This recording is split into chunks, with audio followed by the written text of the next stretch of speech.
Hello again, I'm Lothran, and welcome to this week's story discussion. This week's story was Kindred Traversal, and this story is told very similarly no matter who the teller is. It's considered a core story and is treated very respectfully as such.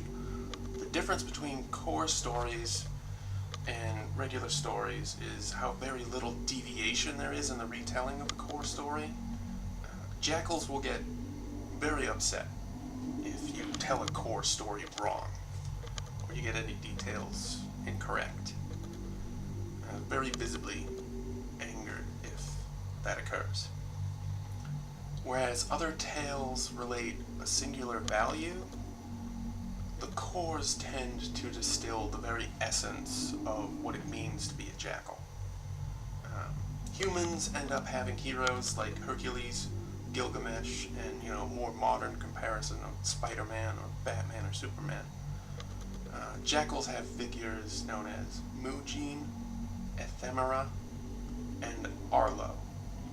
Each is a hero in their own right, but Arlo stands leagues above the rest. In my mind, he's very similar to Captain America, except there was no serum that made him great. It's really his knowledge, his skill set, and the way he behaves. Arlo, if he was real, and he very likely was, because of the records the jackals keep about that time period, he lived through an age known as the Reforge. The jackals speak of it as incredibly intense and very harsh, and a lot of the stories that come from there are just hero stories or horrible defeats. Arlo had many victories and failures, and they're told over and over.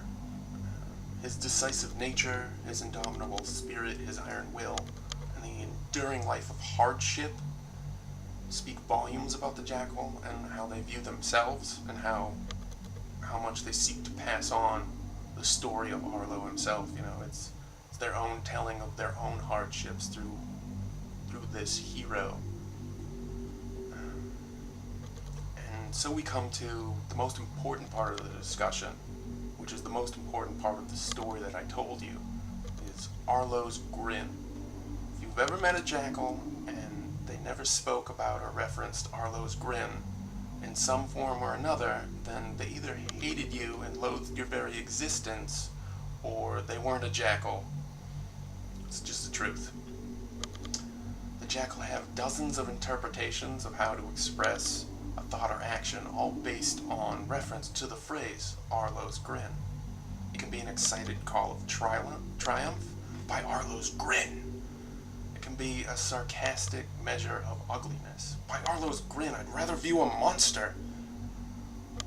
It could be a quiet prayer of thankfulness in the light of Arlo's grin.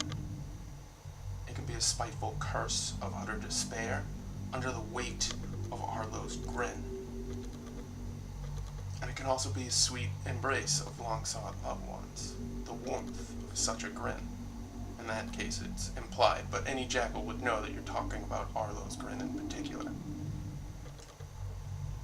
Arlo isn't just a hero, and in the tales of his life, he's the embodiment of jackal desires and expressions. Some of the truth may have been washed over in the ages since he has passed on, but all of that is done in the way for jackals to express more of their core self than what the original tale represented.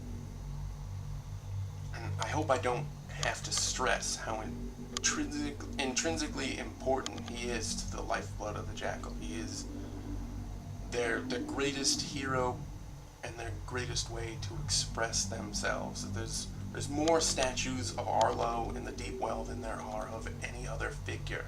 The jackals, whenever they win a victory or even force a grievous loss upon an enemy that they don't themselves consider to be a victory. They leave behind some representation of him. He's essentially their will for success. And as for this story, you can think of it what you will. That's always your right, from one Jakul to another. I've been your happy host, Lothran. I hope you enjoyed this intro into the light and life of Arlo, and I encourage each and every one of you to stay safe out there.